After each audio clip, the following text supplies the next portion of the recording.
What I've noticed that people, birds of the same feather flock together. People who are like-minded always stick together. For example, if you have high quality, high performance people working for you, their friends are most likely to be like them. Or you have lawyers who are really good and diligent, they're probably going to have friends like that. If people who are like slackers and lazy, they're probably going to have friends just like them. So when you get referrals, make sure who is referring, because it's very important.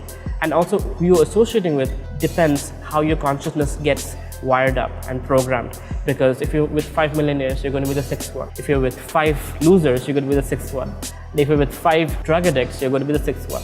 Association matters. That's how we think, that's how we feel, that's how we nurture our mind, that subconscious as well as the conscious mind. So very carefully pick your friends, who you receive association and who you take guidance from.